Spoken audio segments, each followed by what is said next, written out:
Hi guys, I guess we can get started. So, good afternoon, BronyCAN. Hopefully you guys are having a great time, and welcome to Tagging of Tales, genre writing in fanfiction. Apologies for no mics, so we're going to have to project for a while because AV stole our stuff, and we'll pause once they incorporate that. But for any of you who have read the description, this is going to be about writing stories for Fimfiction with a certain tags. Because when you post something to Fimfiction, it says what tags is the story, is this comedy or adventure or what have you. So we're going to be addressing that, and we're also going to be addressing how it's different from traditional publishing in the sense where, you know, like you go into, say, the young adult section and pick out a fantasy novel. There's a big difference between that and searching that on Fimfiction, so we'll probably try and give you some differentiation between those two. And just as a reminder, we're not going to be doing Q&A until the very end, but we're scheduling almost half the panel for that, so just hold your questions until about, hour and 15 minutes from now, and then we can just rapid fire Q&A for a good 45 plus minutes, depending on how fast we get through this. So, for those of you who don't know, I'm Tony Genovese, also known as GaryOak from Fimfiction.net. I've written a variety of stories from adventure to dark, and mostly known for comedy. I've also written a kind of crossover story, so I'm pretty experienced in a fair amount of different writing, but one thing I'm never really written is romance, but fortunately we have. I'm Soundslikeponies. I've written a bunch of romance, sort of dramatic romance with a lot of hurt feelings and that sort of stuff. And then I also sort of transitioned later into doing a lot of adventure with really heavy alternate universe stuff. So, I'm Ren, 55, also known as Vincent. I'm the local Vancouverite on the panel and the only self-taught writer as well. So, what is a self-taught writer? Well, unlike GaryOak and Soundslikeponies, who have mad skills because they went to university and took writing classes, considering they have really mad skills. I basically learned everything by making a lot of mistakes. I'm taking computer science. Wait, did you take a writing panel? No, I do computer science. Right, sorry. Unlike GaryOak then, who has mad skills. You're thinking Force Voice. I was thinking Force Force Voice isn't here. Force Voice isn't here. He's watching over us. Yes. Unless I am getting a writing degree, I have hazy periods where I don't sleep Oh jeez, you never know. Second life. So, I write a bunch of also write an alternate story called Princess Celeste the Jane Queen. Some people may in there might know of it. And as well as some other adventure with a bit of romance and slice of life stories on the side. This is also my first panel, so yeah. It's kind of big thing and I'm very nervous. Don't be nervous. Yeah. Yes, I'm new, totally. So Fimfic tags, what are those? Basically, when you write a story, you have to kind of categorize it, and Fimfic has a hard cap of 6 tags, and this is for a very good reason. Because it will really dictate what people are going to expect from your story, and it will help define your readership. Because if someone wants to read a shipping story, they're going to automatically search for anything with the romance tag, and if your story is not tagged romance, there is a 0% chance they're going to read it. And if you're writing a shipping story, obviously you have to tag it romance, and you've got to kind of get into that pool, and that's the whole purpose of Fimfic tags. It's basic categorization, but it's different than actual genre fiction, because ponies are kind of interesting in the sense that pretty much any pony story is inherently a fantasy, because it takes place in a fantasy world. And you may or may not know this, but Hasbro actually owns Dungeons and Dragons, and ponies borrow from D&D all the time. And that's a very heavy fantasy thing, so you can kind of see the relationship between the two. But there is no fantasy tag on Fimfiction, just because that's taken as read. And some stories play heavily into the fantasy thing. For example, say Darker Adventure, there's a good chance there'll be more heavy fantasy themes in those, but we don't have to tag them. They're just kind of there. So there is some crossover with the tags in the sense that we have romance, which is, I think it's the most successful single genre in genre fiction. I believe about 50% of all book sales are romance. But one thing we want to cover is that romance in pony fiction is a lot different than romance in the category genre. So if you're getting into reading published work, or you're from published work getting into fan fiction, you may have very different expectations than what you're going to get out of it, because almost no pony stories that are tagged romance are actually romance stories, believe it or not. Like, this guy's really famous for writing romance, but none of his stories are romance. The reason why is they have a very specific formula, and the chapters are usually pretty short, the book length is about the same, and love has to win in the end. And there's all these other really long lists of prerequisites. Like, I took a whole course on genre fiction, and there were a few weeks we spent studying category romance, and I was really surprised about what I found. Most of the stories you see on Fimfiction are just romantic stories, and the reason why this difference is important is because if you want to read category romance and you used a shit fix, you might be in for a nasty surprise, or as I said, vice versa. Yeah, I had a lot of people going into my story hoping for something fluffy, and then having characters like cheat on each other, break their hearts, break up, stuff like that. So it was. I got a couple comments about people just flaming over that, I think. Well, it's called life. Yeah. There's also certain fanfiction specific tags. I hesitate to say that we use the word genre, but something like alternate universe, which is a tag, a very common tag on many fandoms and many fanfiction, is not really a genre in existence in professional fiction because of just its nature that it's bouncing off of canon. Exactly, and that's the important thing, because with fan fiction, we're working in a predetermined universe, whereas in original fiction, you're just making your own universe, right? And especially with fantasy, so you don't really need the AU tag, so it's kind of interesting with that. And there are kind of mandatory tags, I like to call them, because when you write a story, you inherently have to put a few tags no matter what. For example, alternate universe, human, anthro, whatever. And like, say if you're writing an Equestria Girls story, it's tagged as human, and period. Then it's human with other things. You can't just have human and nothing else really. It's it's going to be like slice of life or random or comedy or whatever. Those aren't really things you would find in your local chapters or anything. It actually sometimes be difficult. I was working on a story somewhat recently, and I realized partway through writing the first or second chapter that it actually doesn't fit into any tag on Fimfiction. It's just a mystery.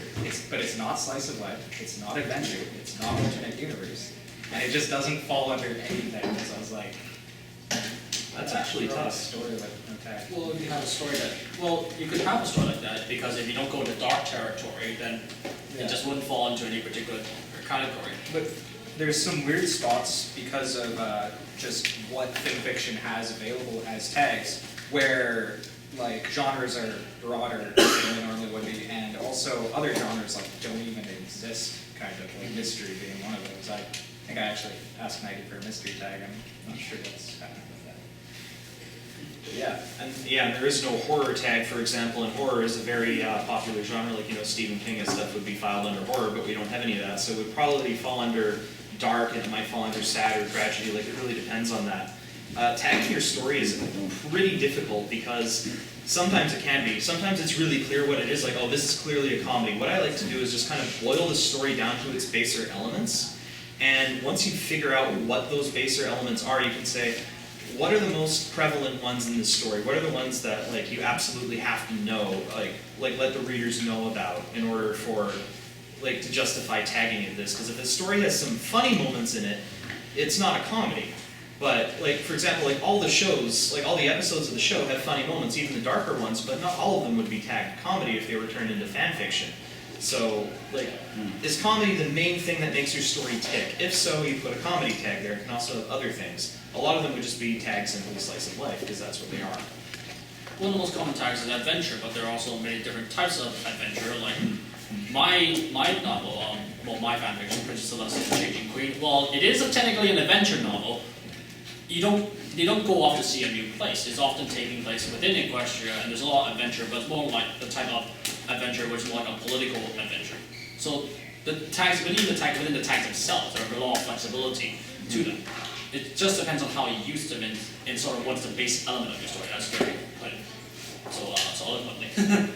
Yeah, the importance is just being authentic with your reader, because if you, the risk of not tagging your story correctly is if you don't do it properly, then you might come off as disingenuous.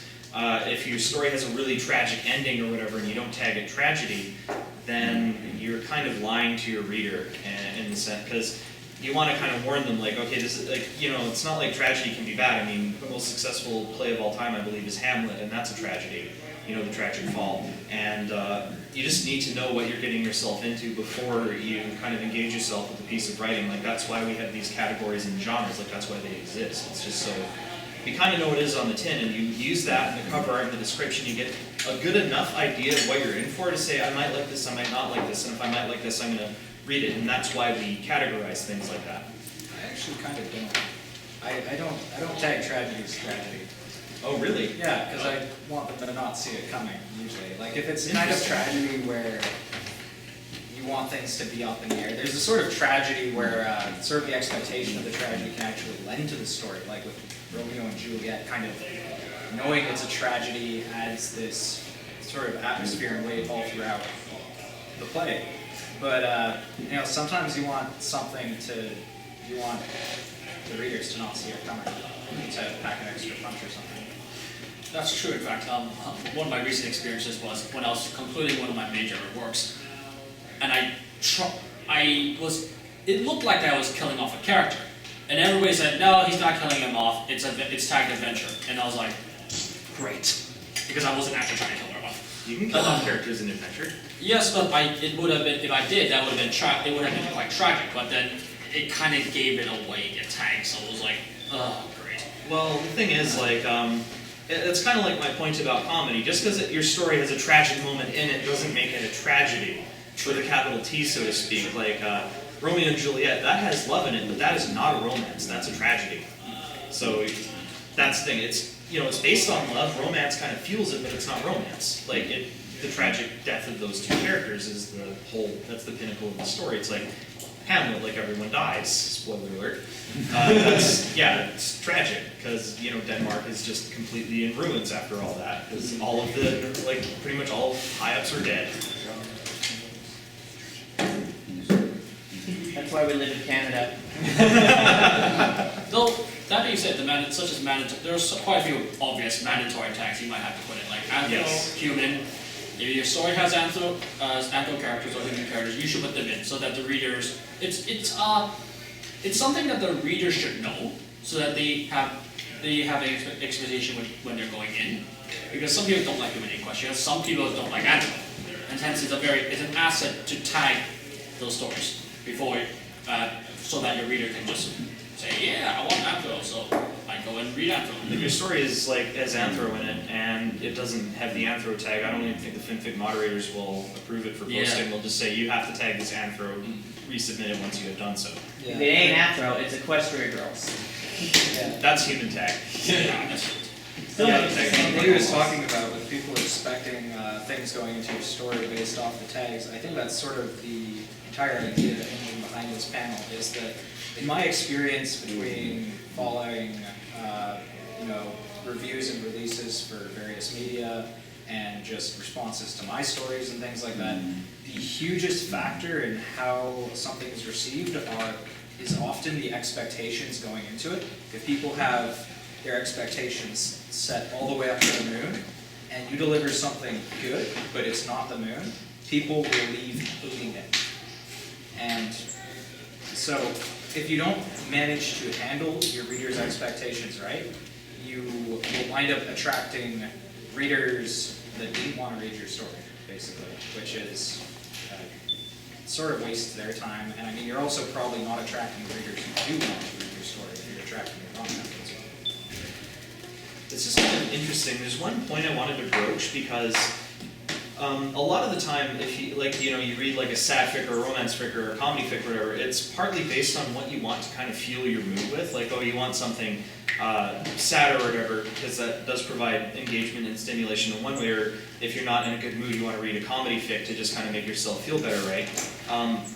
If a story has comedy in it, and it's not tagged comedy because it's not a comedy fic, you don't have to tag it comedy, and you shouldn't tag it comedy, because then people won't be laughing as much. Like, why didn't I laugh at this fic very much?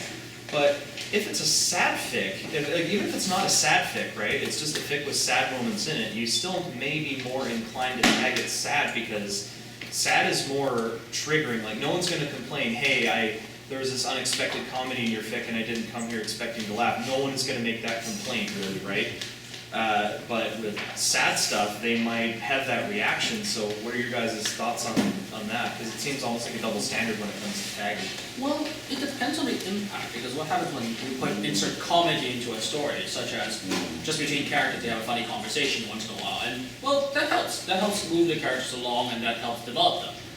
But sad tends to mean something terrible has happened to the characters, which often leads to certain negative character changes. And that often affects the story to a greater extent.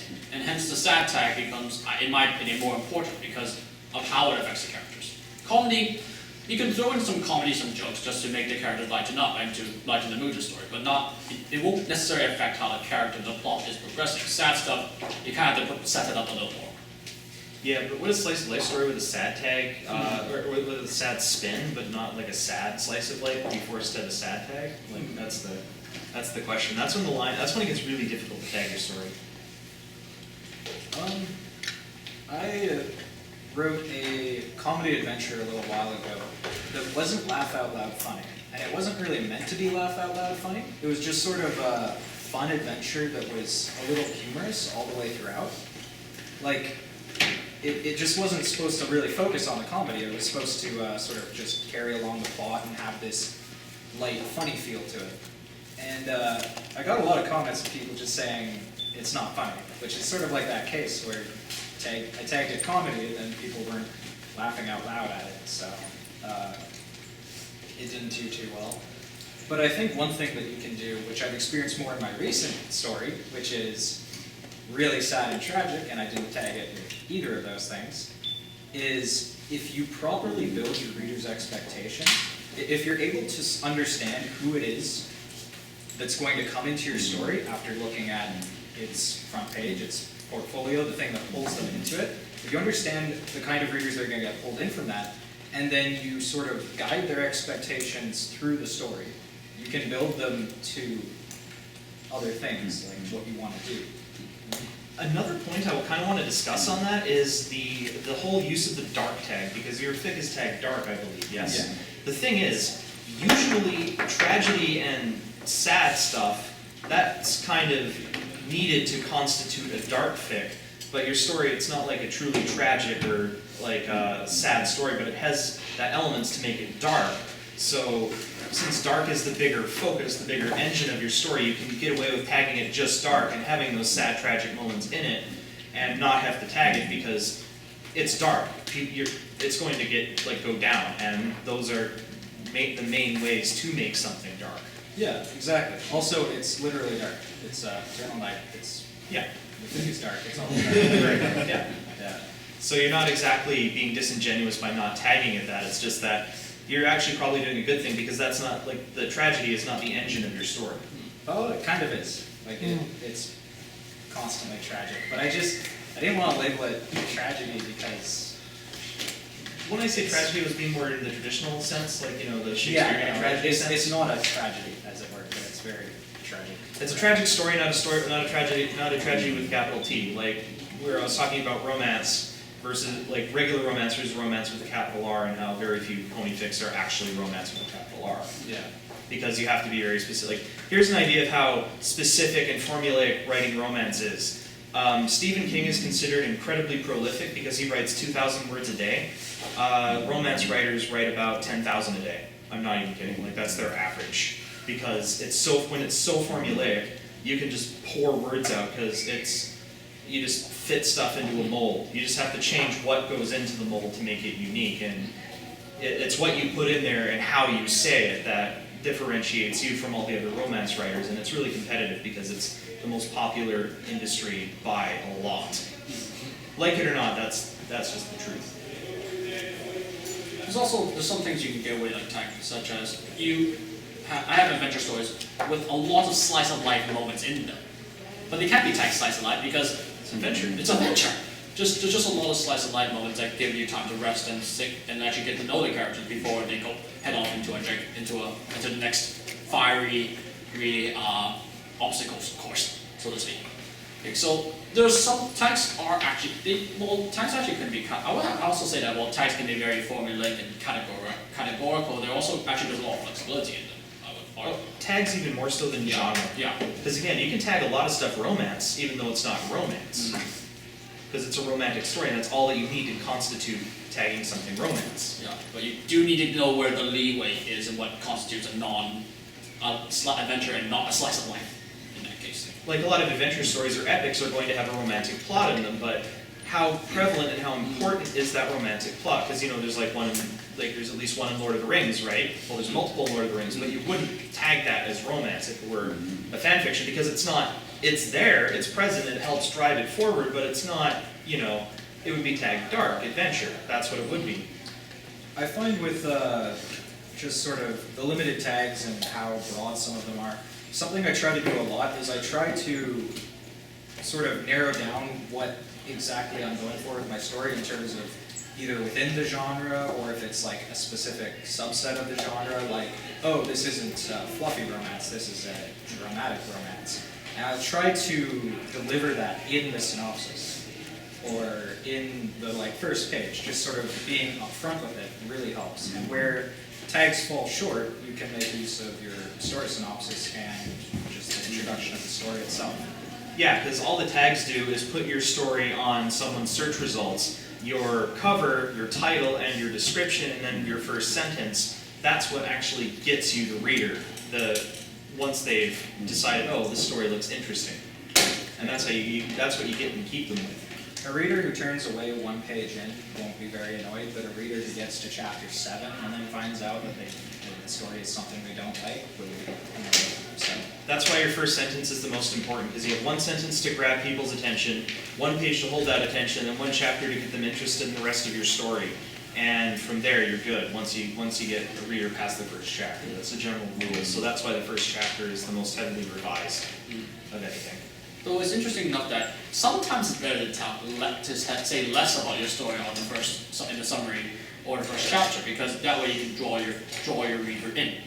And such as, let's say, a mystery story, sometimes it's just better to just go with some vague shadows, the typical vague shadow approach, which actually kind of works because people are like, what's going on? I want to learn more, and they read more, and they read more, and then gradually, as the author imposes their expectation and their world upon them, they gradually just get acclimatized to it, so to speak.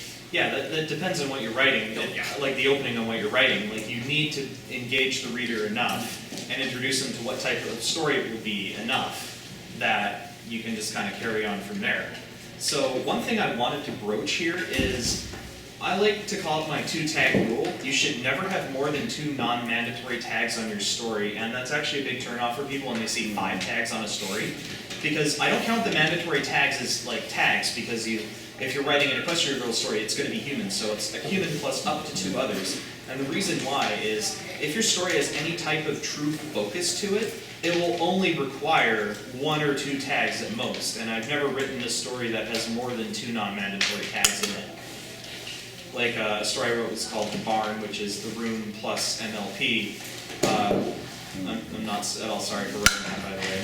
It has it's a crossover, and it's romance because it's Cadence and Shining Armor instead of Johnny and Lisa, and then it's comedy because it's the Room parody. It's the Room meets MLP, so you're gonna laugh or you're gonna cry or both.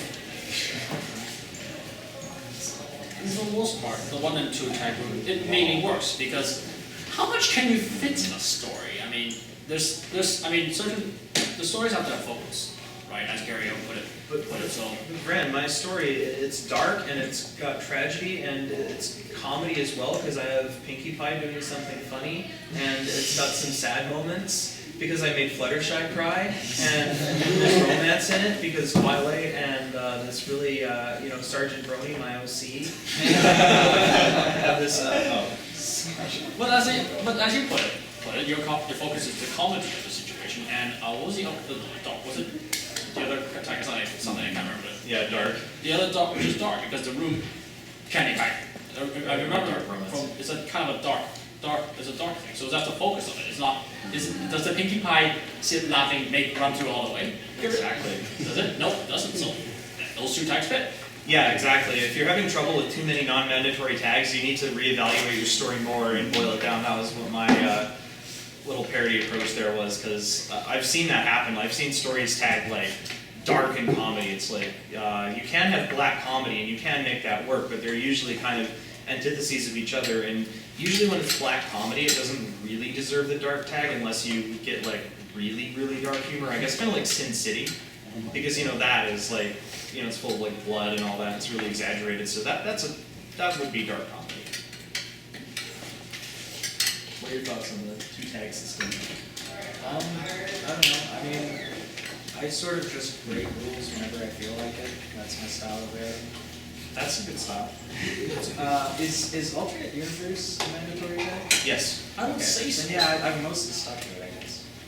Yeah, like, because that's the thing, like, if you know what you're doing, you really know what your fit is, then you're never going to be tempted to tag it with more than two non-mandatory tags, because that's all you can really fit without your story just being unfocused and disjointed and all that, and unless it's, you know, like a Discord type crap fit, then it probably won't work. But there is only one cardinal rule of writing, and that's it. That is, if it works, it works. So you never know. Yeah, there's probably an exception out there. It's just that in our experience, in my personal experience, I found it very difficult to write more than one particular tag genre that runs throughout the entire story. Simply because you have to handle so much planning, so much characters. It's difficult to add too much elements while making your story nice. That's my experience. Is that do you feel the same way, Kirby? Like too many elements can make your story quite difficult to write. Yeah, it can, and the thing is, even if you do have a lot of elements in the story, because my first story was an epic length fic. It's like 151,000 words, and it is an epic. It has a lot of other elements in it, but there are prevalent elements, and the other, like, you know, I guess primary and secondary, right? And your secondary ones you don't have to tag because they're kind of like, you know, they're just sort of sub parts to your story, just extra moving parts to make it work, and they're, you know, I just don't have to mention them. They're just there. The last thing I wanted to talk about is like adventure as a tag, because I feel you don't have to leave Equestria for adventure. Like it just has to be like that type of feel of like a bigger undertaking, I guess. Like I would say, you know, what's that? Dragonshy. That would be an adventure style episode, and like that's all you really need to tag an adventure, because they go off on an adventure, even though it's a short adventure. So you don't have to write like 100,000 words to say it's an adventure. It just has to have that feeling to it. You don't have to go to like the Griffin Kingdom or, you know, beyond the Crystal Empire or the Stalliongrad or what have you, you know. Or the Equal Town. Yeah, Stalliongrad. Oh. Well, I guess Larson said it's canon at whatever name we want. It's true, it's on the square. Like my story, Princess Celestia Jane Queen, also an epic length thing. Do they leave Equestria? No, they just. And it's not even a really action type adventure. It's really more of a political adventure with two characters having a lot of verbal sparring. For most time, there's a lot of dialogue. There's some intense political. There's some action sequences and some intense political stare down, but most of it's just dialogue and character interaction with each other. That itself could be an adventure because you're exploring not just the environment and maybe you're exploring the characters and their personalities and how they interact. You also could be simply exploring the alternate universe world which I created, which works as adventure either way. I think when it comes to adventure on Fimfiction, all you really need is characters exploring a foreign space that's potentially hostile. I'm not even sure if it would have to be hostile, but just characters going out somewhere that they shouldn't be, or BronyCAN? going somewhere and experiencing something. It doesn't matter if it's like 2 halls down or just on the other side of Ponyville. You know, you could have some adventure story about like 3-year-old Applejack trying to get to the other side of Ponyville or something. That would be an adventure. Yeah, that could work too. A lot of the time, though, danger and adventure kind of do go hand in hand, because that kind of creates that, I guess, that thrill, that adrenaline, that kind of goes with the whole adventure trope. So, do any of you guys have closing thoughts before we move on to something different? I mean, in the time it takes for a 3-year-old Applejack to cross Ponyville, there's like probably a 50% chance of a monster attacking town. This is true, but it'll probably be dealt with in 22 minutes. Yeah. then just looking at like child. Spikes. Yay, Mike. Anyway, just looking through maybe a child Applejack's eyes as how to get through that town. Well, that itself is an adventure. So. I found a monster. He would. Yeah, that'd be cute. You Yeah. see a baby kick butt in the monster. Oh, there, someone can go read that. Yeah. And one of the monster turns out to be, I don't know, both biceps? Oh, sorry. Sorry, Michael Hobson's not You here. yanked so hard. You're killing Scootaloo. You did the yank. Yay, KFC. No, that's mean. That's so mean. Okay, that's just tasteless. That's just worse than hating Spike. Oh, it's tasty. No, that's horrible. Don't hate on They're Scootaloo. calling Hades. That's what the Rainbow Factory does. Leave that to itself. No, no Rainbow Factory, please. We're not talking about that here. Okay, we'll talk about Fallout Equestria. PG panel. PG panel. So what we're going to do now is we're going to briefly go over our the stories we've written, and the reason why is so we can sort of say this is what we've written, and like these are the tags we've written, and a bit more depth and a bit of the thought process behind them. So I'm a big believer in saving the best for last, so I'm going to go first. I've written comedy, adventure, slice of life, dark, and crossover is what I have down here. I'm louder now. Excellent. Yes. The power of the microphone. Yes, give my poor throat a break. So the first story I wrote was, I do not advise this. I wrote a very grandiose epic story, which is really long and not writing short stories. It's called Repercussions. It's a dark and adventure fic.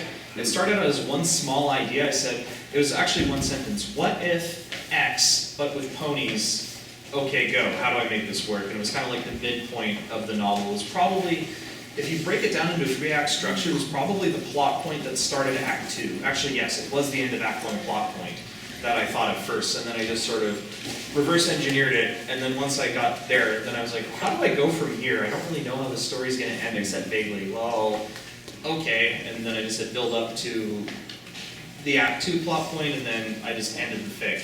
But yeah, that was my first thing, and I wrote that way back in 2011, 2012, so I've been at it for a while. It took me a year and a half to write and revise, and I started a year before it got published on Equestria Daily. Another fic I wrote, I mentioned it's the Barn comedy crossover romance.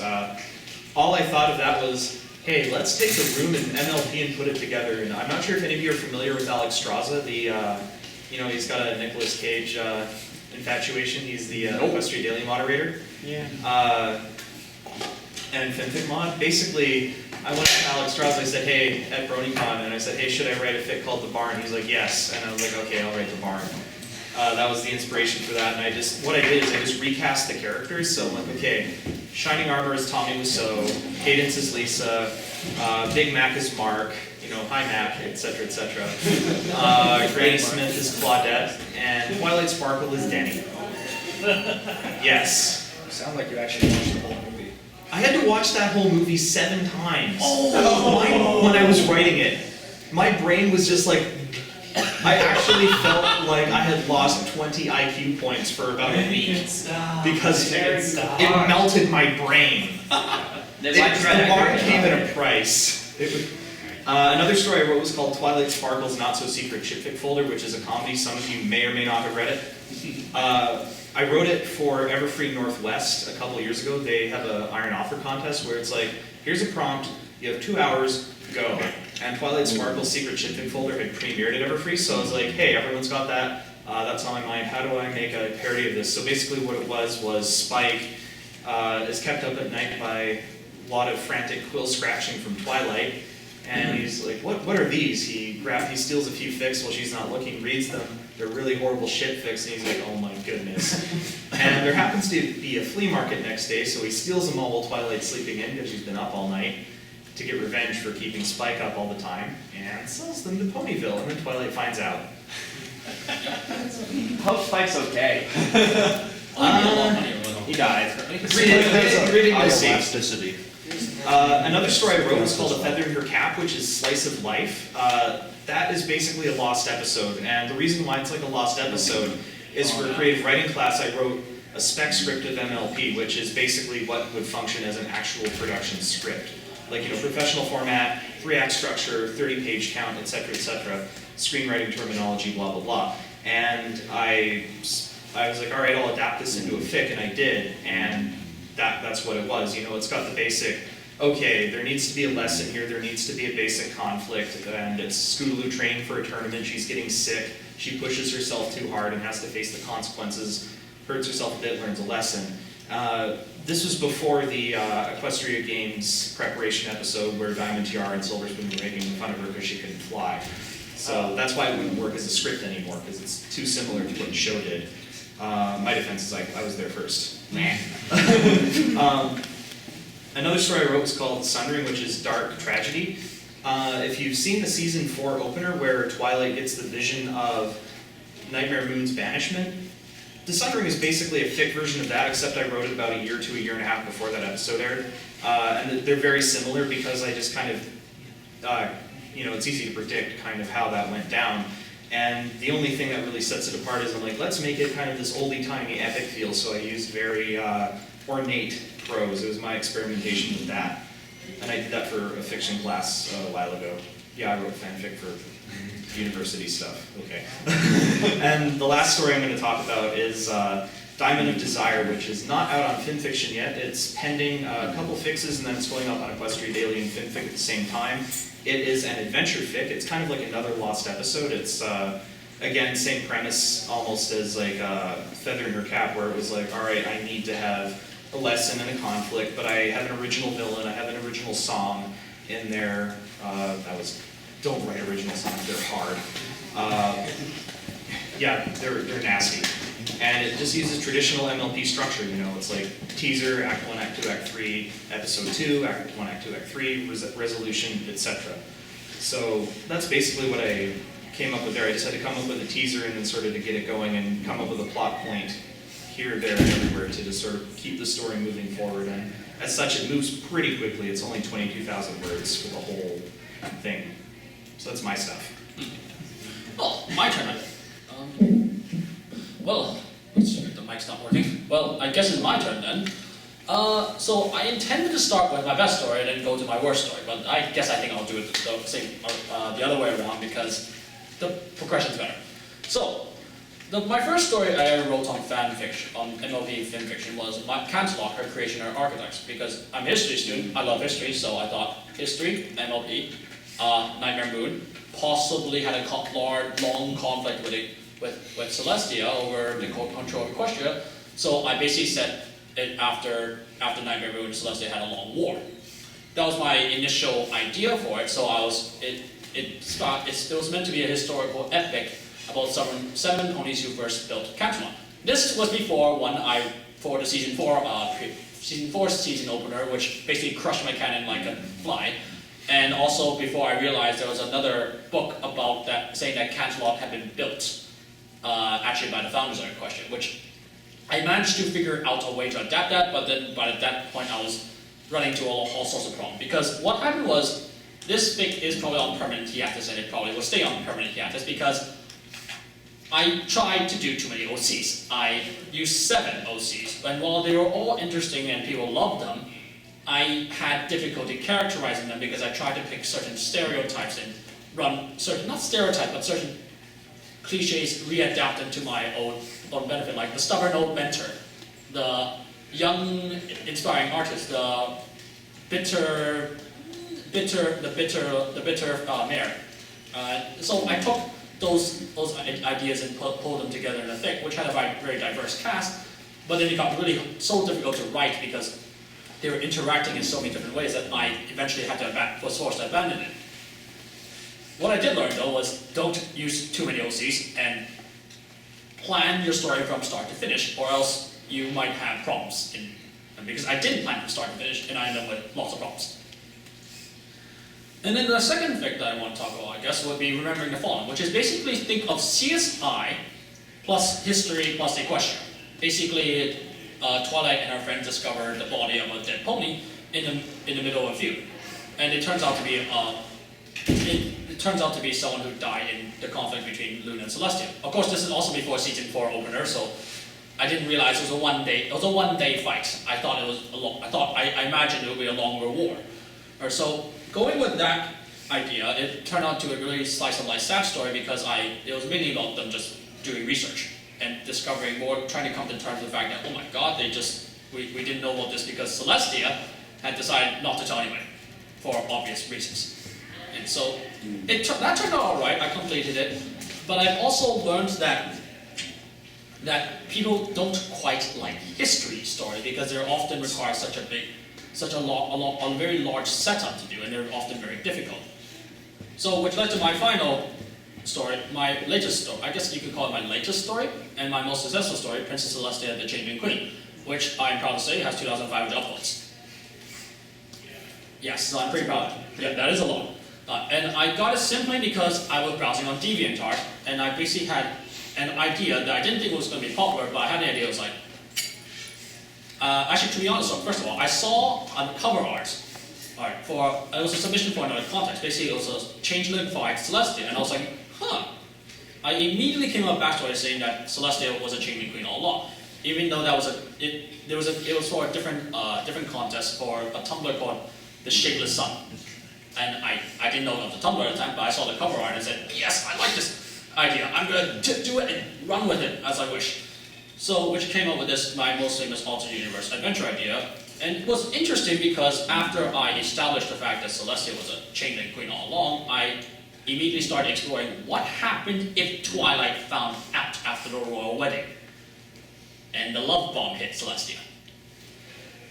And basically, the whole idea starts going onward as I started expanding this world about suddenly you find yourself questioning everything that Celestia did and realize, like, wait a sec, she's a changeling.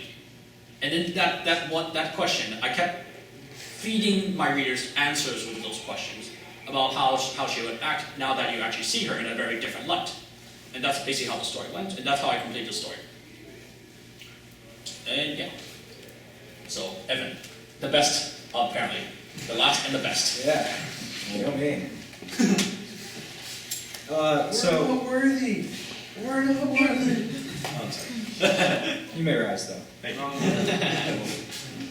First story I ever wrote was Flying High, Falling Hard, which was originally supposed to be a lot shorter, but it wound up being a 130,000 word romance story.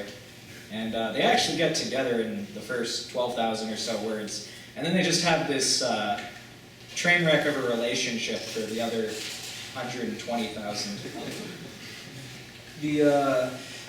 At the time, the reason I wanted to write it was that, okay, this is how long I've been writing in the fandom. There were little to no Twidash fics when I wrote it. That was actually a thing at one point. Lies. And I like the parent. And at the time, a lot of the popular shipping fics were just fluffy, nothing goes wrong, everything gets resolved, smooches, kisses, and hugs. That's what alternate endings are for.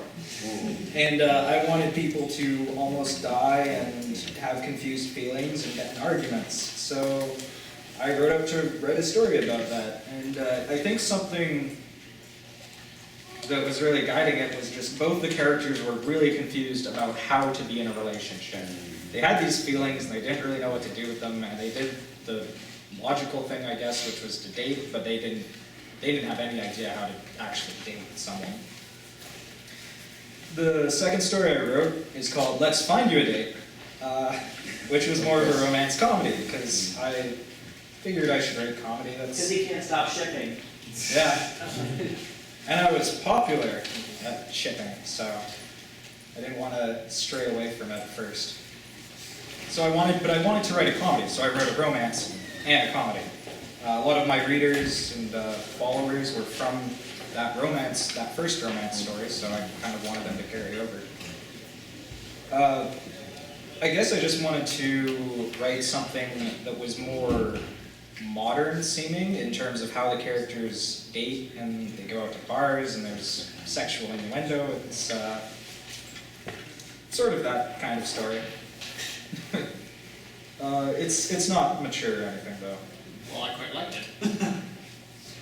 it.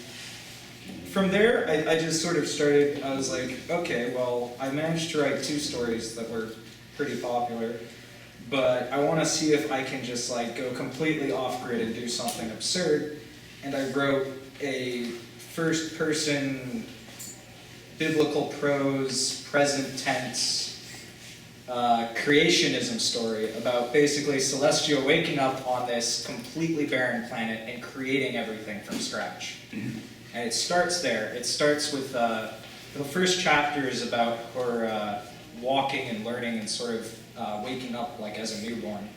And then she creates mountains, she creates the oceans, and in the end of the chapter she begins to feel lonely and she winds up creating her companion, which is Luna. And between the two of them, they just wind up creating the rest of the world. And what I really wanted to tackle with that story, which was pretty ambitious, was this question of if there was this sort of demigod, like a lot of us thought Celestia was for a lot of Season 1 and I think part of Season 2, up until she got pew-pewed down by Chrysalis. What would a god look like? What would a god look for meaning in their creation, sort of? It's sort of the whole question of what is the meaning of life, but it's being asked by this character who created life, which is an interesting spin on it, I think. And then that sort of carried me to my current story called A Darkened Land, which is sort of really heavily inspired by Dark Souls, a poem called Invictus. It's basically a crossover that isn't a crossover. Like, there's nothing of Dark Souls in it, but it's really obvious that it is Dark Souls. I guess that's the best way I can describe it. But it's a dark and tragic fantasy universe, and everything is sort of post-apocalyptic. It's all medieval, but it's post-apocalyptic. Like, the ponies are almost all wiped out. It's been eternal darkness for 1,000 years, and it follows Twilight and some of the other main six and characters from the show. So yeah, that's about my roadmap in order. So now what we're going to do for the next little bit, before we get to Q&A, is we're going to go through some of our writing tips for writing in these genres, and once we've exhausted those, then we'll just open it up for a Q&A for the rest of the panel. So I'll kick us off with, my first tip is to write organically. We have insane amounts of source material from the show to the comics and even the GM Barrow books, if you consider those canon. Like, pretty much, like if Hasbro releases it, it's basically canon, but the show takes precedence over anything else when it comes to canon. And you have all of this stuff to draw from. So when I say write organically, it's you take a situation, you put ponies in there, and then you just kind of let them go. And if you know the characters well enough, then the scene will kind of write itself. And like that's how I wrote Twilight's Not So Secret Chippick Folder. I took a really absurd, funny premise, put the characters in there, and just said, okay, go. And then it turned out funny because that's the only way it could go if I wrote just kind of organically. Let's go. My turn? Okay. Well, I guess if I have one tip off the bat of my head, read a lot, because reading even professional fiction and fan fiction allows you to know, one, what's currently in. Like, one reason my story was so successful, the Changing Celestial one, was because changes were in at that time. Maybe it was a little after the royal wedding, but changes were still in, and still very, very much popular. So I had very good timing when I published that story. So yeah, know what you're doing, read a lot of different fan fiction, and it won't write yourself, but you'll know what's been done, what doesn't work, and what does work. And then when you follow what does work, or put your own spin on what does work, you find that people like it because it's original, but they're also sort of familiar to it. I think I've said this just about every panel I've done here, but it continues to be pretty much the entire way I write, which is just that before I even start a story, I just try to come up with what are some inspirational bases for what I'm going to write. George R. R. Martin calls Game of Thrones Sopranos meets Middle Earth, and like, I wouldn't be surprised if he started with Sopranos meets Middle Earth before doing detailing the rest of the story or anything like that. And in my case, a lot of the times I just combine various things I like Equestria from Dusk was based on this one cutscene from some old video game that I really liked, and A Darkened Land came from Dark Souls, like I said, as well as Dark Souls inspiration, which was Berserk, and then I think both of those were sort of inspired by the poem Invictus, at least a little bit. Yeah, and kind of bouncing off that, like the original novel I'm working on, when I pitched it to Horse Voice, I said, spoiler heavy ending, Tim, and then what if this spoiler heavy ending, and here's the setting, it's a 13-year-old girl's dream, and the world is basically Inception and The Matrix combined. And he was like, okay, that sounds awesome, and that's kind of how I started with that. My next tip is don't try and do too many things at once. When you have a story idea, just kind of let the idea flow.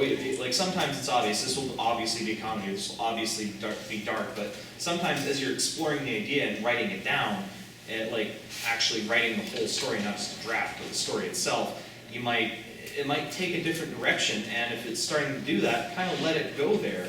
And that's why I advocate writing the whole story before you start publishing it, because then when you're like, oh, this actually works better as a dark fic instead of a comedy, or, well, that rarely happens, but dark instead of, like, say, slice of life, or dark instead of adventure. This is a dark adventure, so maybe I need to do some setup early on to kind of fit with this new direction. And it's kind of the stem off my organic point. You'll finish a chapter, and you'll think it's fine. And then you'll write a couple more chapters, and you still think it's fine. But then, like, 2 or 3 chapters after that, you'll realize you screwed something up 5 chapters ago. And that's sort of part of the reason why I wrote the entire first 8 chapters of A Darkened Land before publishing any of it. Because the other 3 stories I've done before that, I had bad experiences with just only working 1 chapter ahead. At the very least, I'd recommend having like a buffer of chapters where you're working ahead of what's most recently published, so you can at least go back a few chapters and change things around if you realize, like, oh wait, I need a lot of time to pass back here. Like when I publish the first 2 chapters of Diamond and Desire in the next few weeks, whenever I get it good with Equestria Daily, you can bet your bottom dollar I have the last chapter already written and almost ready to post as is. Yeah, this kind of leads on to my personal favorite point, which I've learned through a lot of hard experience with even my more successful stories. Plan, or just write the whole thing out. I mean, some people prefer not to write the whole thing out, and frankly, yes, it's kind of difficult to put so much attention on just something you might not know is going to go well with you. So in that case, you should. I firmly believe that you need to plan as much as you can out of the story as possible. It's what I'm doing with the sequel to my major story, because I've had some really bad experience in which I released a chapter, it seemed fine, or I was about to release a chapter, it seemed fine then, but then as I realized, I read it the next day, and I was like, oh crap, oh dear, I messed up. I created a subplot that I really didn't need, and I have to address it, which led me off in a tangent, and I just had to fix it. I did fix it, but it was something that I will always remember, because I should have planned it out, I should have thought more about it, I should have really just written the whole story out so that I would be able to pace it out more clearly. On the flip side, I've had a recent experience where I planned something out too much, and then I just didn't even care about writing it. So basically, plan as much as you can, but also don't. Mm-hmm. Wait, what? That doesn't make... I guess, yeah, that also... Well, I guess what we should say, I guess, would be something like plan it all out. If you can't, plan as much as you can, but if you really can't plan anymore, try to let your instinct take over instead of actually figure out exactly what you want to do. I'm just trying to be writerly and say profound sounding things that don't actually make any sense. I was actually trying to be useful and say something that sort of made a little more sense, but... I'll say a middle ground is, there's the whole gardener versus architect thing, and what I did for my novel, and I think my best piece of writing ever, was the last chapter of my non-pony book that I'm working on, and the thing is, I came up with the ending first and then reverse engineered it. So what I did is I came up with the ending, and then I wrote a few chapters after I came up with kind of the story frame and the story engine, and then after that I was like, okay, I actually need to do a rough outline. And then I wrote like chapter title, couple words on, like a couple sentences on the chapter, and I just went bang, bang, bang until I had the whole novel kind of planned, and then I started writing. But then I wasn't afraid to say, oh, like my instinct told me, hey, I need to introduce something new here, I need to introduce a bit of conflict, or I need to introduce a new villain, which is what I did actually. And I just sort of let it go. So plan as much as you can and know your ending first. That's the big one. Know your ending and know your beginning. and try and come up with something in the middle, but just kind of let your instincts and your knowledge of the story and the characters kind of dictate where it goes, as long as you have an end goal to strive toward. Yeah, I always try to have the beginning and the end of my stories, like, that I know them before I'm starting. And like with Darkened Land, I knew the beginning and the end before I published even the first chapter. And then I finished the first arc, and I was like, well, I guess I should figure out what happens in the next chapter. It's the middle part that's tricky. And if you have a beginning and an end, you can figure out you have essentially an infinite amount of space where you can cram things in the middle to try to make those two connect. One common problem that a lot of people run into, and I say Penstroke himself ran into this with Past Sins, is the mid-novel doldrums. The mid-novel doldrums is when you're a very large distance from the start of your novel and a very long distance away from your end, and your novel kind of drags out, especially if you post it piecemeal.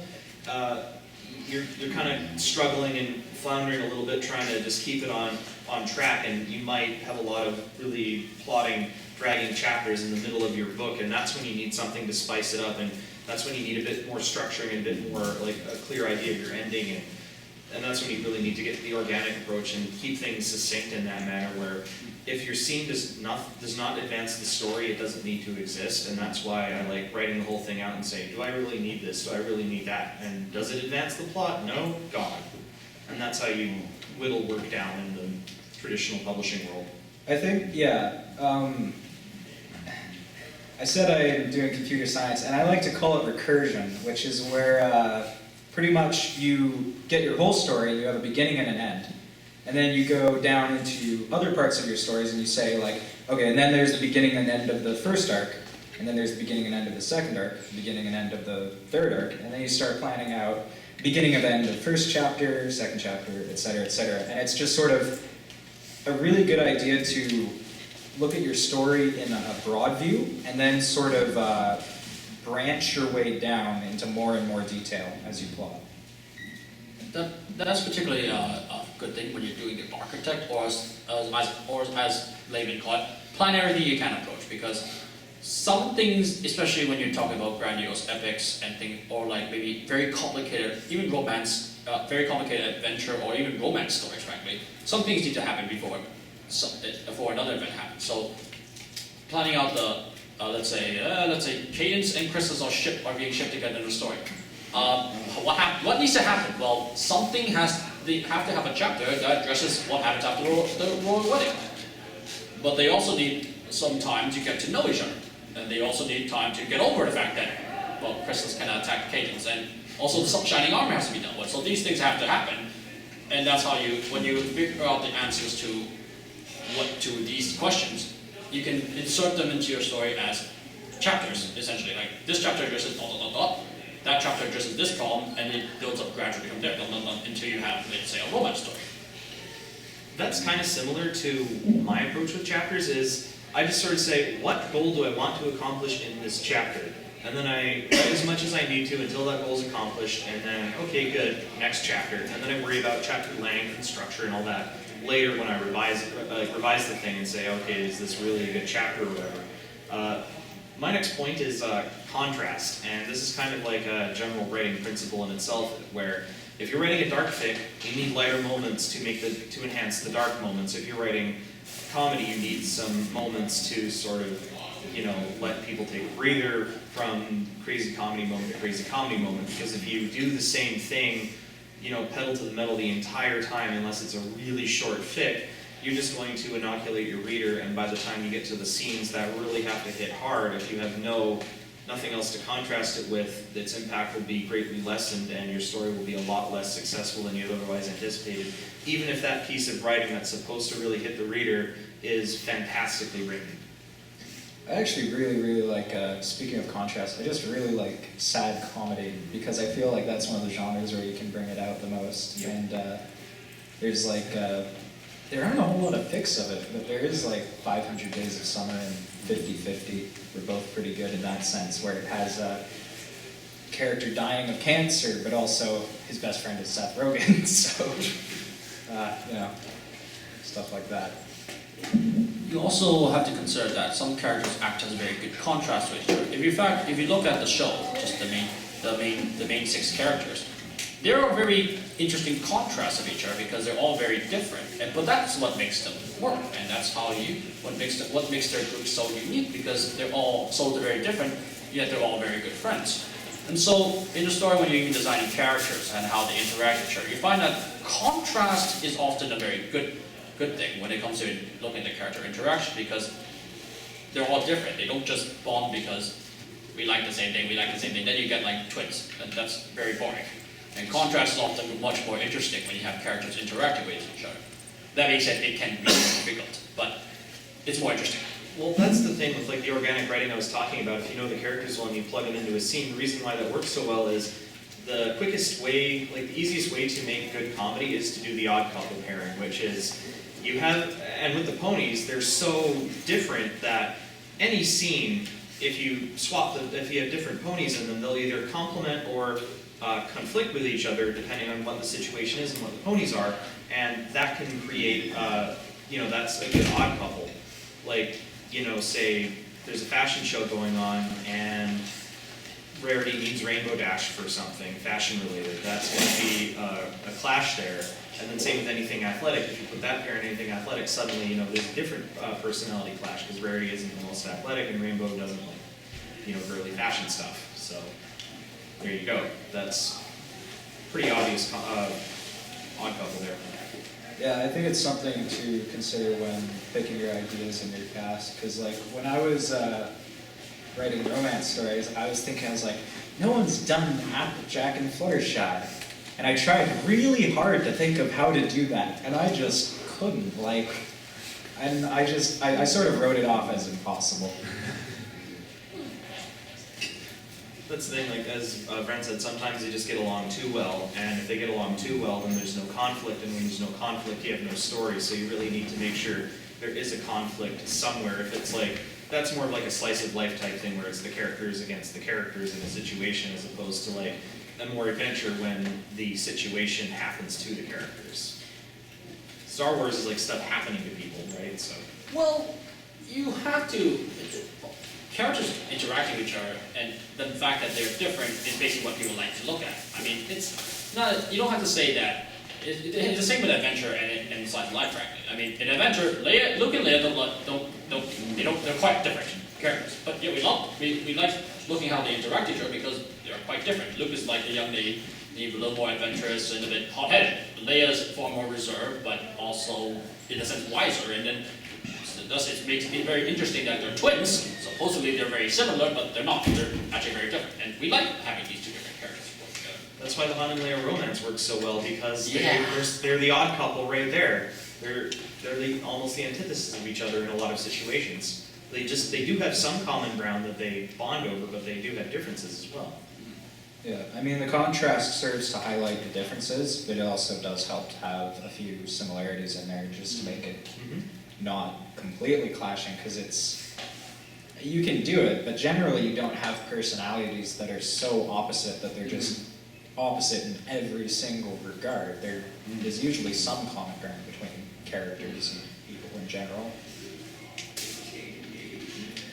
One tip I have for comedy while you're looking for that is learn how to weigh your jokes, because say Not So Secret Shipfic Folder, there are a couple jokes in there that are kind of linchpin jokes. If you guys don't laugh at those, you're probably not going to find the fic very funny, and you're probably not going to like the fic. And those are the jokes I work the hardest to make sure, they work and are delivered well. But there's a lot of one-off jokes I just kind of have in there, and that's fine. One joke I kind of built up to was a midway joke is when Spike was selling the shipfics, Fluttershy walks up to the booth and she says, "What's a shipfic?" And Spike's like, "Give me a couple of bits and you'll find out." So she buys one, she reads it, and she said, "This is the most awful, horrible, disgusting, revolting thing I've ever read. Is there more?" So that's one of the, that was kind of the midway joke there, and I kind of need that to sustain the reader's interest, but there's a lot of other little remarks, little quips I have in there that I don't care if you don't laugh at them, because as long as you found that joke funny, you'll probably still be interested enough to read the story through to the end. So learning weight, that also applies to other things, say there's a conversation between two characters, how important is that conversation? That's how many words you spend on it. And waiting is a skill you learn in script writing when you have a very fixed number of pages. Like if you're writing a pony episode, you have 30 pages plus or minus like 2. That's it. You can't write 37, you can't write 27, you have to write 30. And you cover that by weighing the scenes. Some scenes are really short, some are longer, and that depends on how important they are to the overall plot. That's just a writerly instinct you need to develop by reading and doing. And making a lot of mistakes. Most of these things you just get from a lot of mistakes. Yeah, making a lot of mistakes. I've made thousands. Not more than I have. I spent 2,000 words on a scene that doesn't need to be there. Hooray! Delete. Wait. I spent 2,000 words on a scene that doesn't need to be there. Too bad I already published it. Oh, I know that feeling. Next one. Next what? Next one. Anyone have more tips, or do I need to do another one? Do the next one. I mean, as far as you were sort of talking about, what was it you were talking about earlier with the carrying them with comedy and weighing? Like weighing the jokes. Yeah. Isn't like over that. how important are I'm some really jokes? close to getting the thing I was going to say. Like some jokes are more important than others, and you need to make sure the important ones work. Because those are the linchpin of your Right. So It's comedy. my point had to do with information. Every time I start a new story, there's some sort of secret evil writing experiment in it. The secret evil writing experiment in A Darkened Land was, I sort of noticed this trend with my previous adventure story where you have this flow of information you're giving to the reader, and you have a flow of questions you're raising in the reader. And those two things sort of have to be balanced in anything that's heavily world building, or it kind of applies to every story, but it applies a lot heavier to things like mystery and adventure with world building and lots for the reader to soak in. And A Darkened Land was kind of this experiment where I was like, I'm just going to push as much of both of those as I can into the story. And it's really, really heavy with like just every line and word carrying characterization, information, or just hinting at different clues and atmosphere and things that have happened in the world. And I thought it was a really interesting concept to just think about the stream of the information you're giving to the reader versus mysteries you're raising in your story. And every story does have mysteries, even like romance.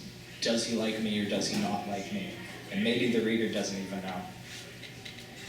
And there's always the mystery of how it's always going to turn out. So, I mean, honestly, I'd give a bit of advice just saying, like, learn how to write mystery, because that lets you write almost everything else a bit better in that regard.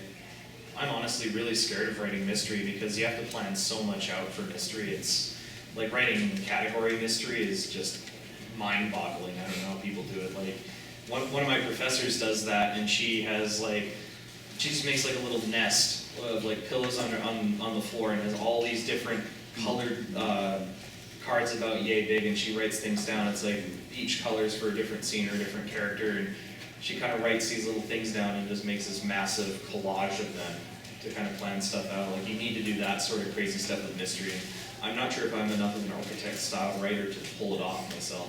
I guess this ties into our other point about know your strengths and weaknesses, but don't be afraid to experiment. Such as, well, it sounds like one likes experimenting a lot, apparently. So I guess that's how he pulls out all these great stories, because he likes to experiment. I think the biggest way to build new strengths and get rid of weaknesses is to go into places where you are completely out of your element. Yep. Which I sort of try to do with my stories. Sometimes I'll try to be in somewhat familiar ground. Like I've had a terrible history with just characterization as a whole. And then the story I'm working on right now is all about characters doing complete 180s over the course of the story in a very gradual manner that makes sense, and their characters developing. So that's the other evil writer experiment. And there's a few, they're hidden, they're like Easter eggs, you can pop up and find them. You email them all into me and maybe I'll send you a card or something. Like, if you don't experiment, you're not going to grow as a writer. Like, that's how you learn your strengths and weaknesses. And sometimes, like, oh, I'm really bad at writing this thing. Like, I was really bad at writing fight scenes for a while, so I tried to write a really, really good fight scene. And I kept working at that, because I know that was like my biggest weakness at one point until that became one of my strengths, and then I had to identify my next weakness. And it's kind of this never-ending process of identifying the weakest part of your writing and working as hard as you possibly can to make it good. And yeah, like if you know your strengths, like I know my strength is comedy, so if I need to, like I can always have a comedic bent to my stories or just write a comedy story and I'll probably do pretty well with it just because it's sort of a natural thing for me that I just naturally write funny stuff apparently. At least that's what people in Fimfiction tell me. So yeah, it's kind of like a hand-in-hand thing because you do need to know like what you're good at. And once you figure out what you're good at, exploit it, because, Yep. well, yeah, exploit it mercilessly. Like, apparently I'm really good at characterizing characters, and that's kind of opposite of you, but I'm really not very good at technical writing, so I focus on making my characters lovable, essentially lovable, so that when I hurt them, the audience starts screaming bloody murder, and yeah, that's how it works for me as an author. I mean, I use my strengths as a character author, or essentially wrap the plot around my characters, so that the plot essentially is carried on by my characters, and that's how I write. I try to write a good story. I try because sometimes it doesn't always work. And you can write a character study story, but like if you're weak in another element, you can have that as a bent in that story and try to work on that and make it. Kind of use your strength as a bit of a crutch to help you learn to write something else and sort of make yourself a more well-rounded writer.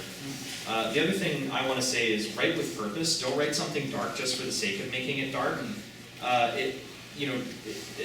Just kind of darkness in a story kind of needs to be a consequence of your setting and your theme and what you're trying to do.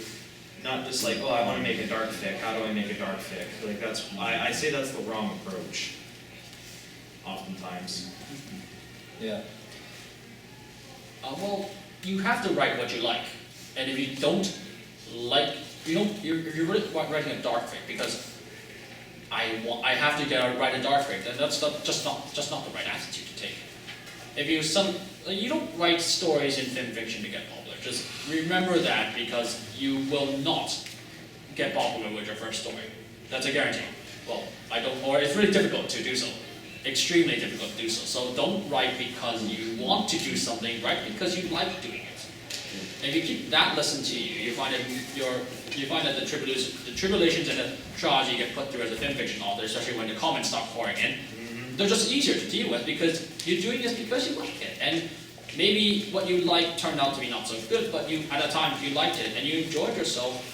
Enjoy doing what you did back then. Like when I write a comedy fic, and if you laugh at one of my jokes, there's a good chance I laughed at it when I thought of it in my head before I actually wrote it down. And that's actually like a lot of the time when I come up with a funny comedy story, the idea came into my head, I laugh about it for a little bit, then I'm like, okay, how do I make this a story? Let's write it. Do you guys have any more closing points before we open this up? Yeah. Well, Speaking of exploitation, which you said, I think maybe 10 minutes ago or something, but so my first fic got a few tens of thousands of views. A few. Yeah. So part of the reason my second story was romance, actually, was because my first story, I wasn't good, but I was popular. And actually, being popular was one of the biggest things that helped me get good. Because when you're popular, a lot of people tell you how you're bad. And I was like, this is great, tell me how I'm bad. I kept saying that, like every second chapter or something. I had a lot of people telling me how I'm bad. I went to people who aren't bad and asked them how I was bad, and I kept doing that until, well, actually I'm still doing that. So it's a never-ending cycle of failure. I have classmates in my creative writing courses and my professors in Horse Voice to keep telling me I'm bad and to fix this and that and the other. You need people to tell you you're bad. And you need to embrace being bad. Just sort of like, say it in your head, I am bad, but I am actually kind of okay at what I'm doing. Like, I'm bad, but I'm not as bad as some people, you know? Because, I mean, the things you read on this site. Which actually kind of leads into my next, one of my most important points would be, take the comments, like read the comments, exploit the comment feature in Fimfiction, but there's a big but. Take it with a grain of salt. Nobody knows the story, the author, okay, for an author, nobody knows his story, or his or her story, as well as the author does. So you know exactly what you're doing. You know exactly what happens when you put something in, or hopefully you do, but you know your story best. So you should, when you read someone else's comments, be aware that they're not writing the story, you are writing the story. If you start listening to everybody, you end up with so many different feedbacks and evidence that you can't really put them in. And it starts really tearing you up. So you have to really just remember, what did I want to start the story with? Because you know that. Nobody else does. Another thing is sometimes when you know your story better than other people, you don't quite express yourself correctly on the page.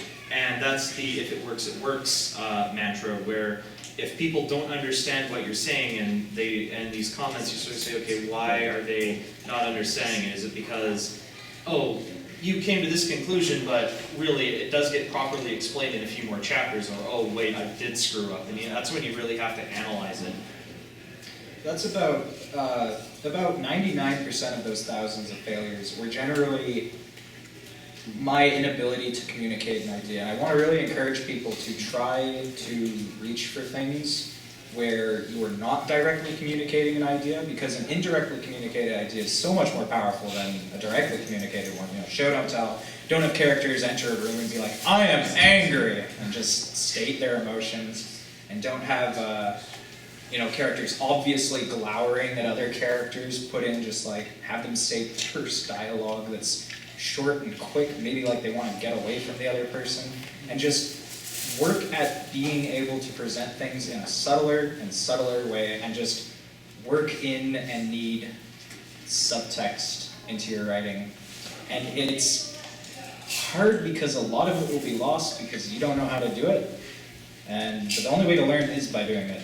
And it's something that can really enrich your writing that I didn't catch on for too long.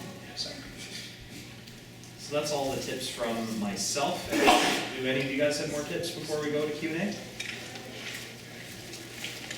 Looks like no. So now for the rest of the panel, we're going to be opening this up to anyone's Q&A. So if you guys have questions, just raise your hand and we'll answer it.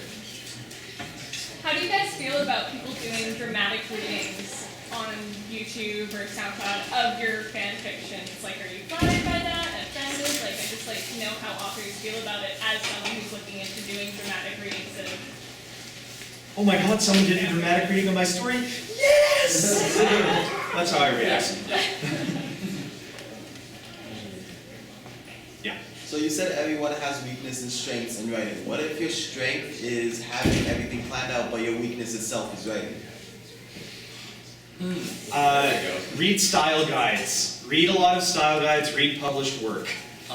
Also, write. Actually, don't run away from the weakness. Oh. You have to confront it, because if you plan it, that means you're not. If you know how to plan, that means you do know how the structure of your story goes. I'm not the best writer. I'm better at planning and figure out I'm more of a character writing type. So I just have to confront my weaknesses. You learn writing by practicing it anyway. So you have to try. It's like a leap of faith. If you don't take that leap of faith, you're not going to get anywhere.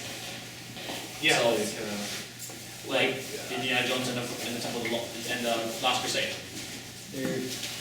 I will say, one of my favorite quotes that I heard, because it rings really true for me, is artists like drawing, writers like having written. Yes. I don't like writing. A lot of writers don't like writing. A lot of writers like having something finished, though. And you have to write to do that. Mm-hmm. So, I mean, not liking the actual act of writing is perfectly normal. In fact, I think there's like very few people who actually enjoy the act itself.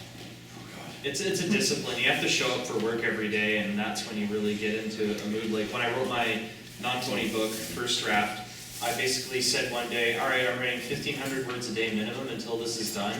And aside from like 2 days, including one of which was my birthday, I kept to that, and I finished the first draft in about a month. I just blew through it. And the last day, like the last chapter, like when I wrote the end, I think I wrote 2,400 words in a day.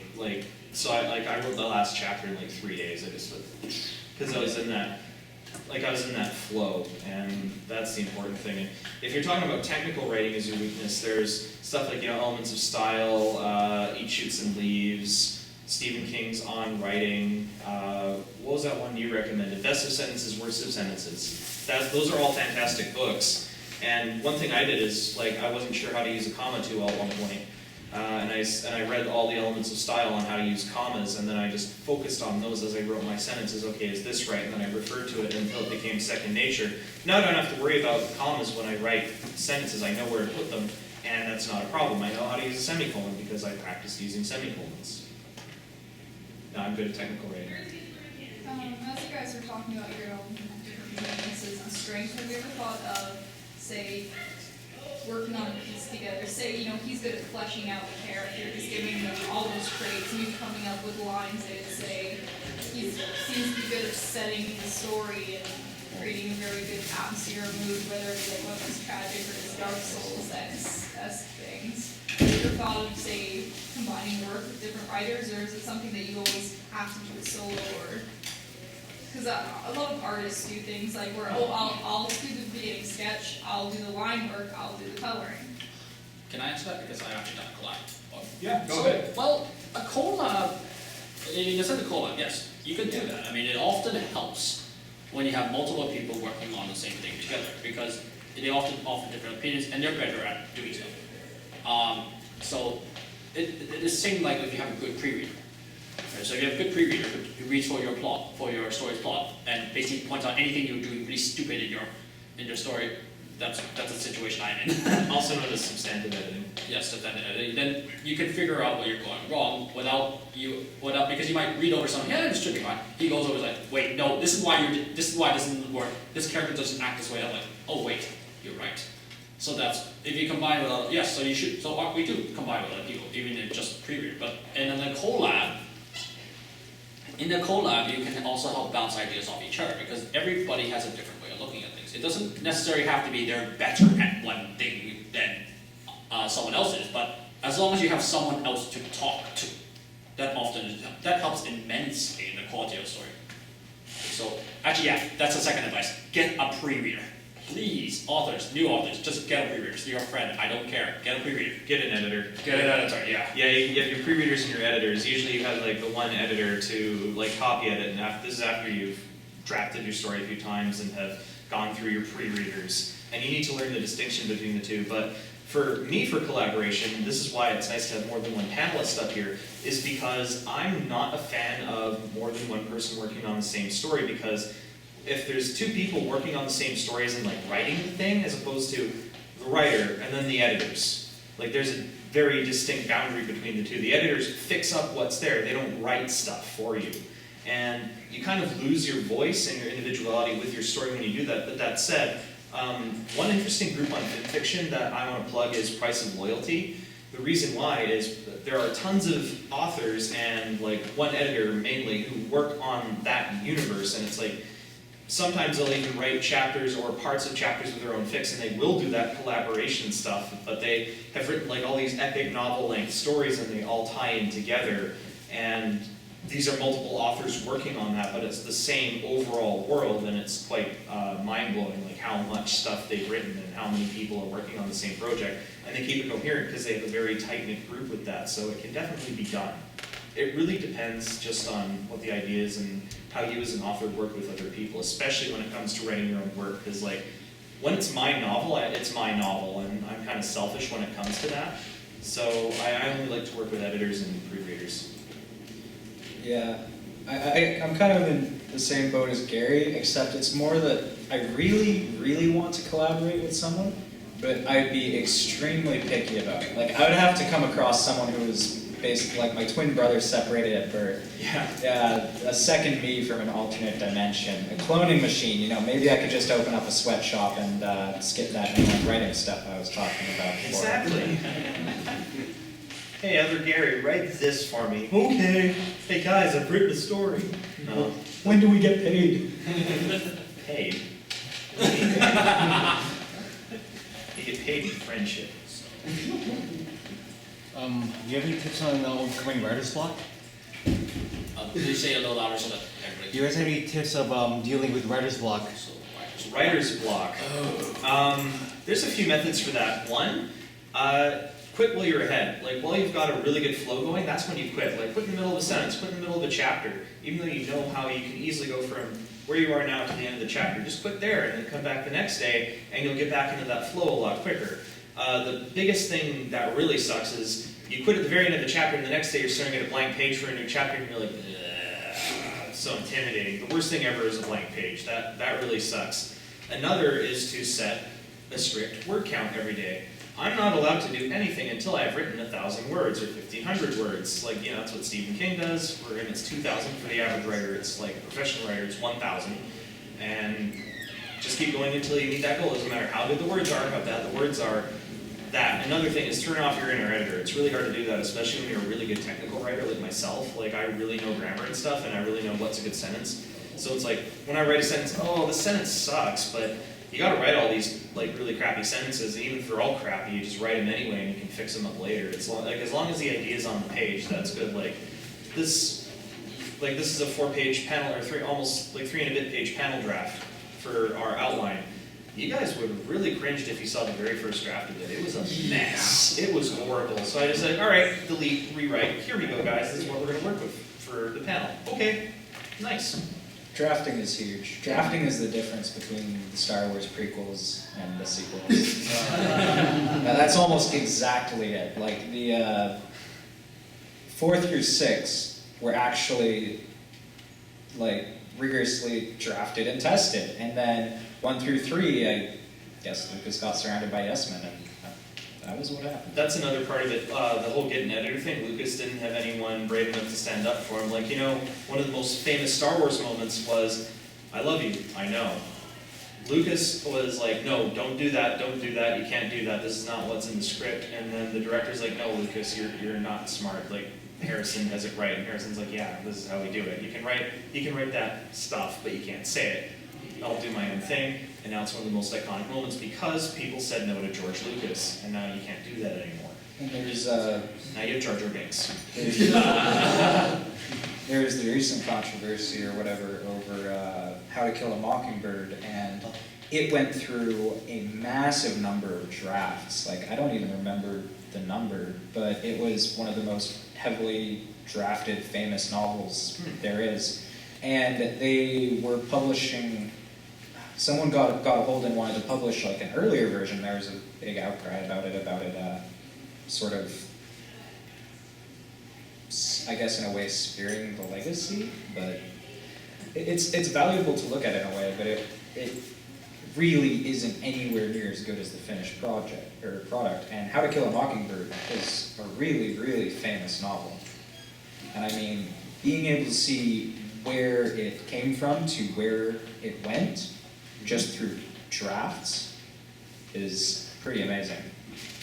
There's also one other way to get on writer's block, is that your brain would always constantly think of the story, even when you're on writer's block. So as soon as you have an inkling of an idea about your story, write it down immediately.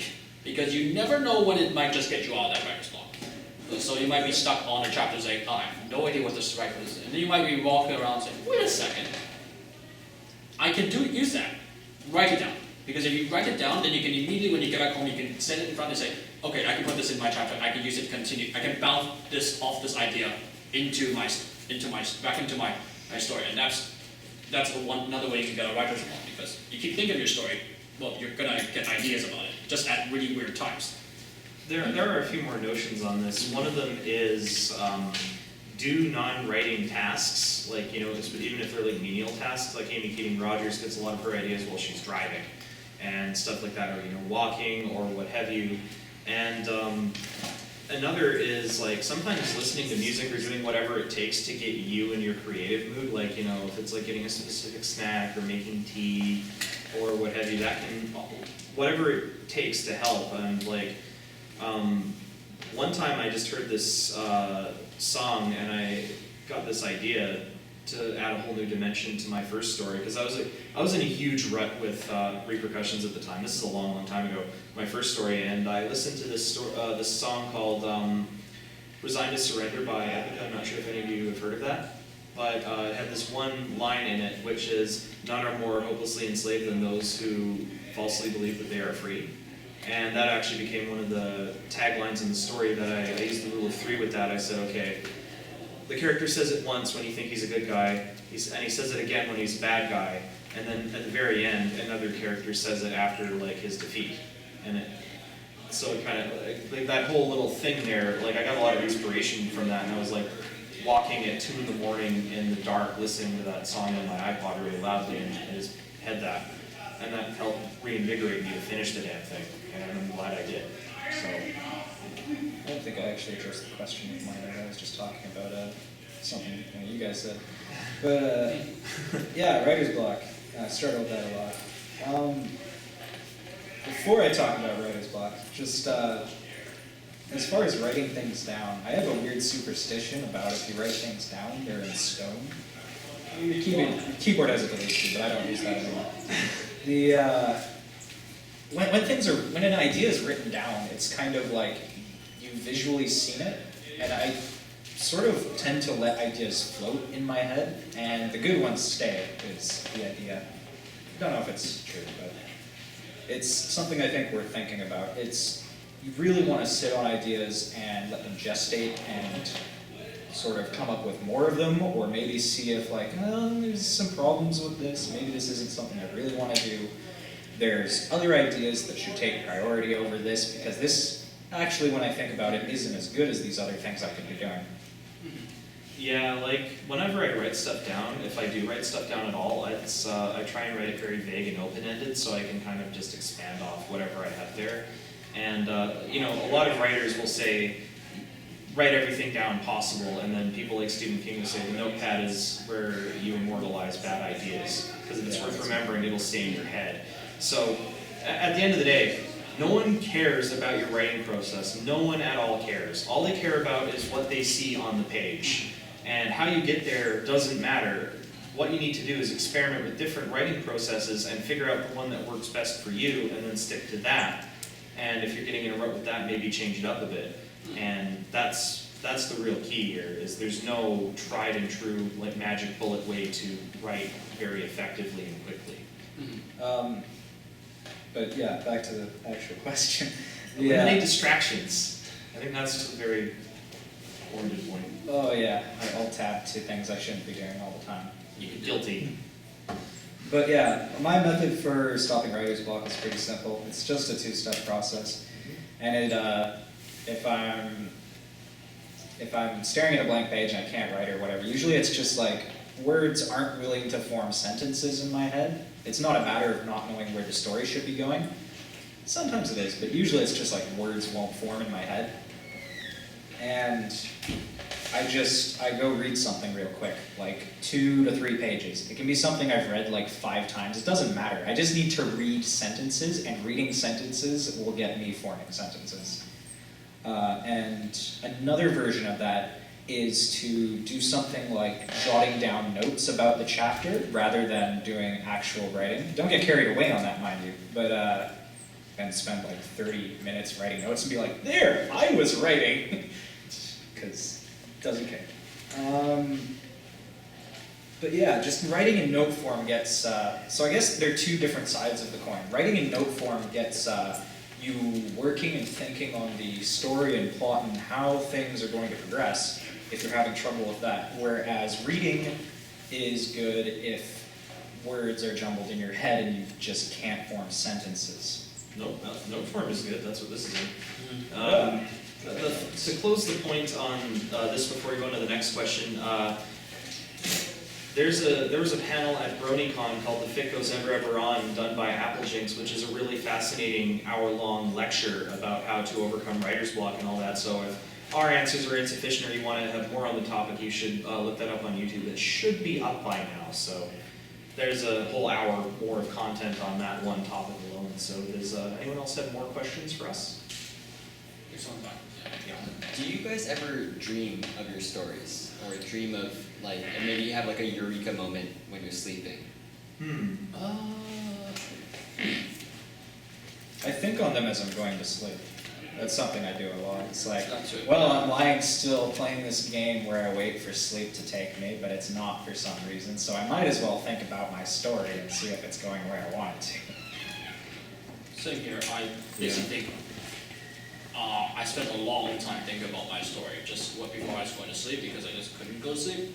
And I was like, okay, so this character needs to do this, and this character do this, and I essentially try to visualize scenes like a movie, in a sense, which actually does help in a way in which I can actually, when I actually need to write the scene out, I can write it out quickly because, wait a sec, I know, okay, so this character is doing this, I just have to describe it. So it's more like I'm jotting down notes instead of writing down something.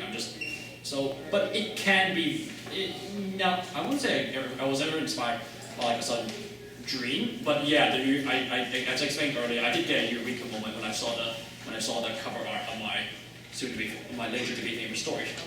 I get eureka moments a lot, but, well, not a lot, but I do get eureka moments, but none of them are really when I'm going to sleep or when I'm dreaming. I've had like a total of one pony dream, and it wasn't story related at all. I think it was like me and Rainbow Dash like flying under a bridge or something. I don't know what it was. It was something stupid. That's all I remember from it. But yeah, it was nothing I could make into the story. But yeah, it's just how creativity works. Like sometimes you hear like a lyric of a song, or you see a picture, or you think of this idea, like a what-if scenario, and you just kind of explore that, and that's kind of how you get ideas. But yeah, nothing really while I'm going to sleep. Any other questions, or do you have any more to add on that? I was just gonna say what I do, I guess, is sort of like daydreaming before I go to sleep. Like, I mean, I'm closing my eyes and I'm actually picturing things, but it's not full-on dreaming or anything. But... Which of your stories would you like to see made into an actual episode of MLP? Oh, that's easy for me. A Feather in Her Cap, because it was written as a spec script, and When It Comes Out, Diamond of Desire, because that was also written as a 2-part episode. But, yeah. I have no idea how it would fit in the continuity, but Good Morning Celestia, probably. It's a one-shot about Twilight being in outer space, surrounded by a Celestia AI ship that's sort of the ship AI that acts sort of as her mother. And there's these 4 identical spike bots that sort of go around and serve her breakfast and do laundry. And she's in both cases. They're these AIs that act sort of human, but there's things that make them distinctly not human. In the case of Spike, he passes her carrying laundry upstairs, and then she walks into the kitchen, and he's there, like, waiting to make breakfast, and then she walks to the bridge, and he's sitting in a chair waiting for her, and it's this very slightly uncanny thing. Anyway, so she's been on this ship on a 5-year deep space voyage, and she basically just really misses her friends. The whole story is just this melancholy routine of her waking up and eating breakfast, and then she goes to the bridge and she watches a recording of her friends, who all made this hologram recording to send her off. And then she breaks down and cries, and the ship AI and the Spike bot comes and they try to comfort her.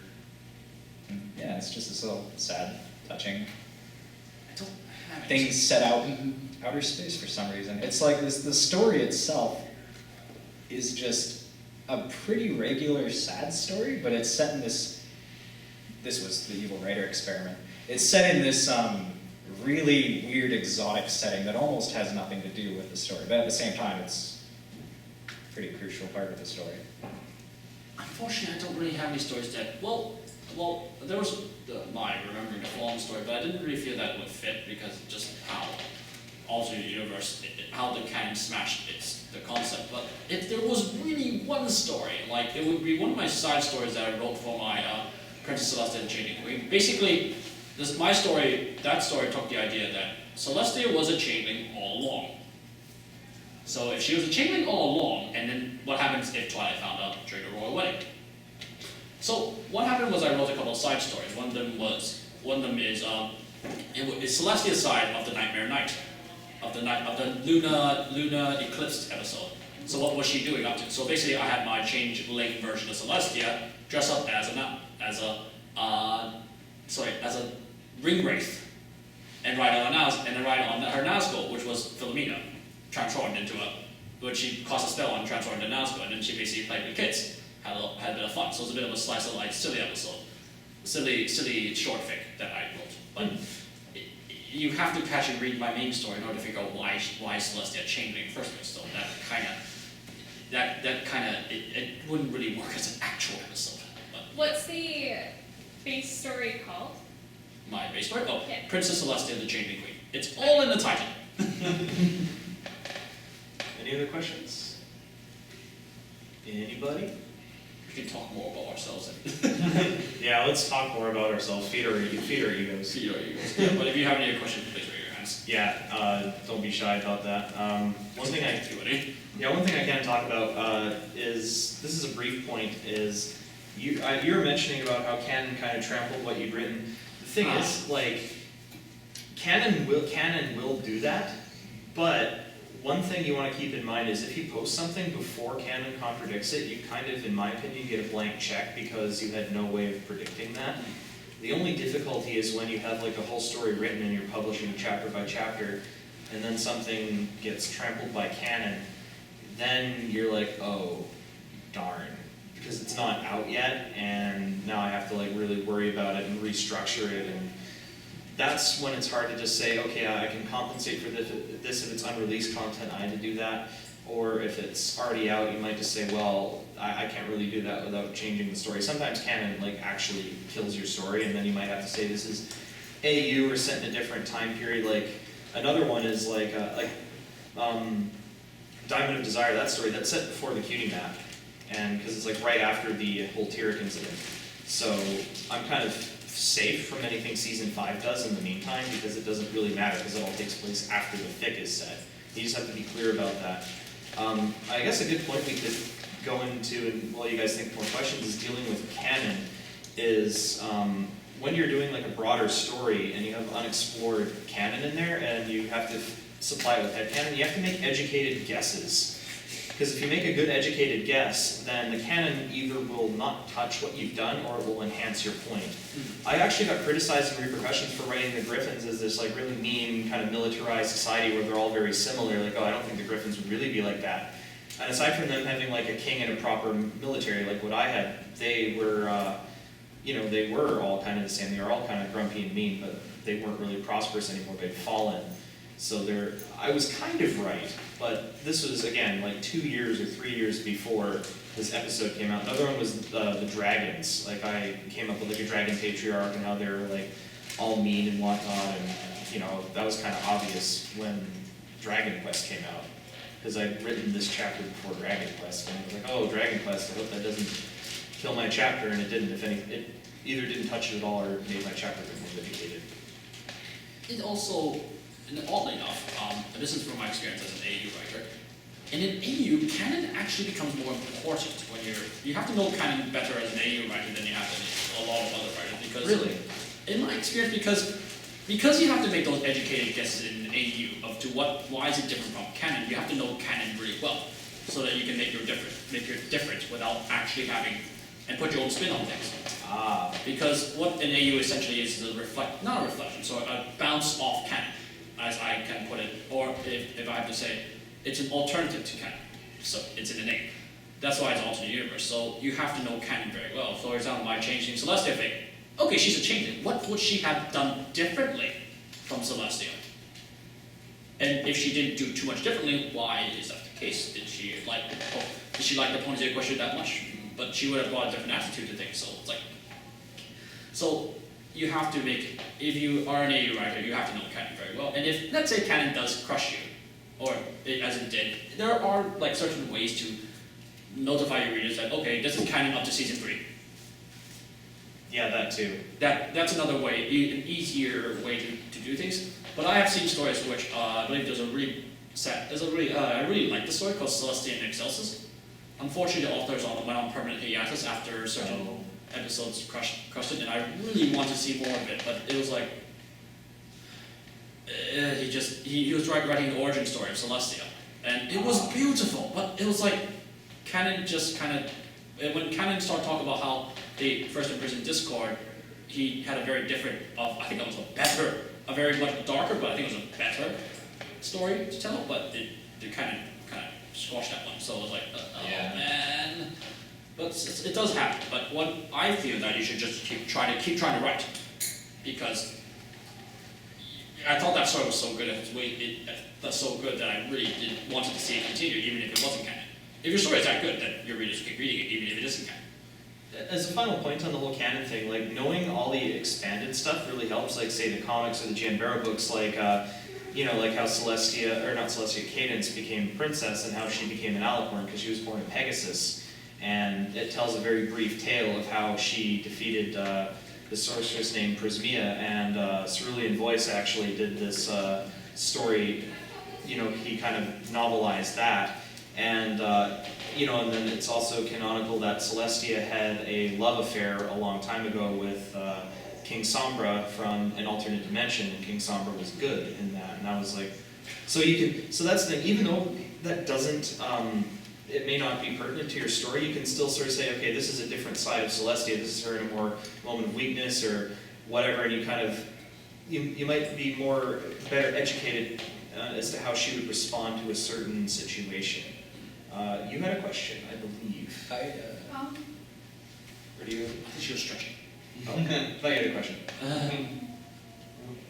Well, I actually didn't really say my piece, but I think I usually go one of three routes. Two are kind of the same. There's canon, and then there's, I guess, your goal universe or something, and I try to bend one towards the other. So let's say for my story I had MLP and I had Dark Souls. I started thinking, well, like, okay, so how would something like the undead curse exist in Equestria? I was like, well, Nightmare Moon falls in battle and then her magic like leaks out and spreads over the land and it turns ponies into these corrupted, mummified, sort of almost undead but not quite undead things. And also in Equestria from Dusk, where I was working really far in the past, and it's supposed to eventually meet present-day Equestria, I had to bend the events in my story towards sort of fitting with where canon would eventually wind up. So each one is bending from one direction or another. But on the other hand, the third way, which Equestria from Dusk kind of did, is I just disregarded a lot of canon. And I did my own thing. I mean, you can kind of just fly off the rails if you do it right and you make sure everything's sort of on its own and it's clear that it's separate and doing its own thing. And I had the advantage of working in the past, so, you could say, well, how did this future event happen? And it's just like, that's not part of my story. But yeah. Yeah, working in the past kind of helps until like MLP does some origin type thing, you're like, oh darn. Yeah. That kind of conflicts with what I wrote. Whoops. Well, I was already going off of Celestia creating the world, which was already kind of out there. So exactly. I was already off the grid. I was flying. So any other questions from anyone, or should we think of another point to chat about for the next 10 minutes? Yes? I was just going to expand on when you Candy crushes your story. Mm-hmm. I think part of the reason it's not because they can't come up with another ending or way to make the story work. It's because they lose faith in the story because that's how they saw it, and it's like that's the story they believed in. It's how they wanted to end, and it's just like I don't want to do this because now it's not my story anymore. And Yeah, that can be really tough. Yeah. Like, the best way is like you just hope that canon doesn't crush your fic until after the fact, and then it's like, well, I already did it and canon crushed it, so there's not really anything I can do. That's just the nature of things. Just write me a blank check, please, and enjoy it for what it is, because I'm really predicting. If you're really lucky, canon will mirror your fic, which is, I wrote about Twilight seeking out Star Swirl's spell to turn a unicorn into an alicorn before that old shindig ever went down. And I was just like, I don't have to change anything. Thanks, I made Larson, unironically. Yeah. Gotta shake his hand when I meet him and pass that 20 I promised under the table. It also helps when certain genres or tag, I would say, are less susceptible to be crushed by canon. Crossovers because you're already not particularly in the canon world, well, it's implied that you're not completely in the canon world, will be allowed to allow some certain leeway. Alternate universe, if you can explain like certain things, such as in my sequel, I'm probably gonna have an interaction with the Griffins, but how I imagine them and how they are actually in the canon are going to be quite different. So, but I have an explanation for that because it's an alternate universe. So certain things can be less susceptible to canon crushing. Or canon crushing? That's a funny term. There you go. Why fire it when you can just place them under it and drop it? There you go. It's almost like a butterfly effect, I guess. Like this one subtle change that creates the alternate universe, you can change a lot of different things as long as you can link it back in a logical thing. Because you can get away with, it's like a screenwriting mantra, you can get away with pretty much anything as long as you justify it logically enough so that your viewer, in this case your reader, can follow along and sort of justify it in their own mind and suspend their disbelief. Another thing that one of my professors taught me was it's kind of like the Bolognian theory. You can stick one piece of absolute baloney in your writing and get away with it, like when it comes to like fantasy especially, or science fiction or whatever, and they'll buy it. And you only want to have one piece of baloney in your story, because if you have two, then you need to be a pretty darn good writer to pull it off, and like, you know, a master writer to do that. And 3 is pretty much your upper limit, and that's if you're really good. I'm talking like Pulitzer Prize material. And 4, I think, is just impossible. Because if you have too much stuff that's unbelievable in there, then you'll just lose your readers. Yeah, when I'm writing, I generally fly off and do my own thing in terms of writing alternate universes, writing characters that aren't really like the characters. If you just stray really far from things, people tend to accept oddities more. Twilight's, well, she's not actually that far from canon. She's more like her pre-Ponyville self, where she's, I don't need friends and I need to focus on this. I don't have time for friendship. And except she stays like that for a lot longer in this story than for most of the story. Yeah, if it's set up and justified, that works then. Yeah, but I mean, a lot of the characters in that story are just completely mutated versions of themselves. Fluttershy is this creepy hermit with like a broken leg living in a cottage full of these undead, mummified, darkened animals that are like growling and hissing, and they have like hair falling out in patches, and they all listen to her commanding them. It's not even remotely Fluttershy, but people let me get away with it, and I was actually kind of really surprised at that. If you sell what you do differently well enough, Yep. people will let you get away with almost anything.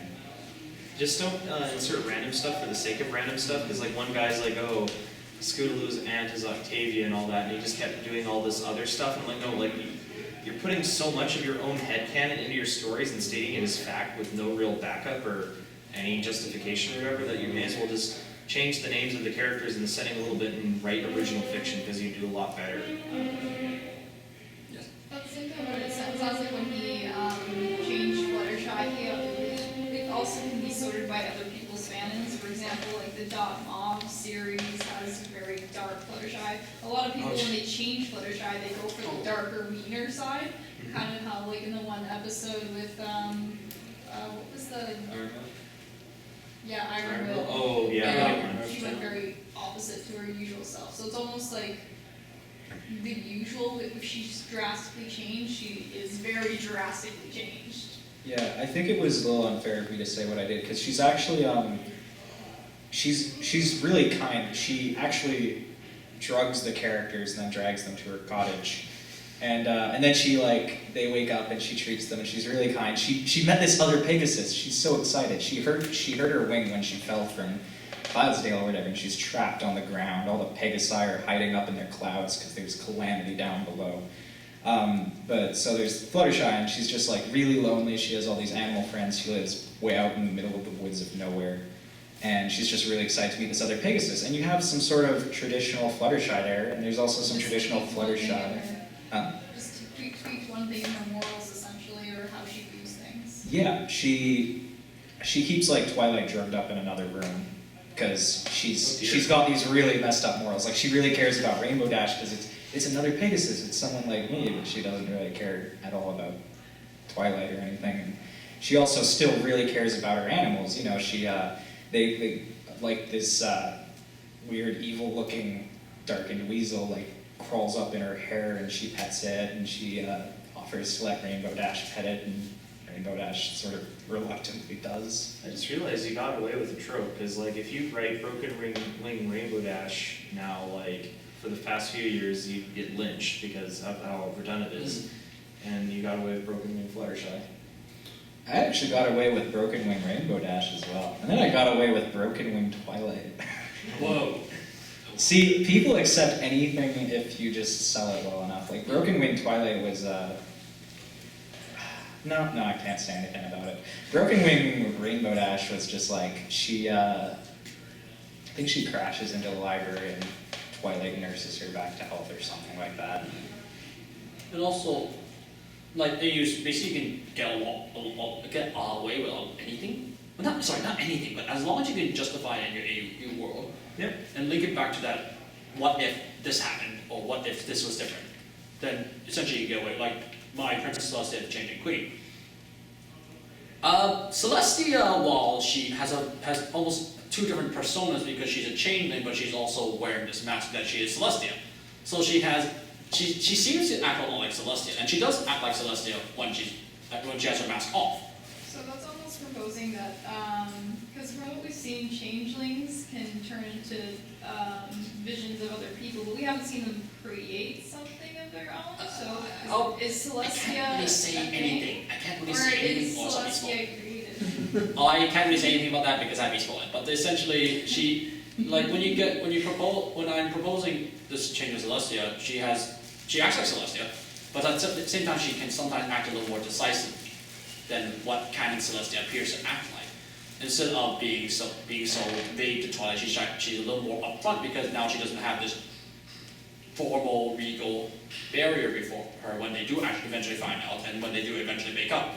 The dynamics change, and you can imagine this change because, well, wait a second, they're past this barrier point of the fact that she's trying to hide everything from them, and now they can actually talk almost more as equals.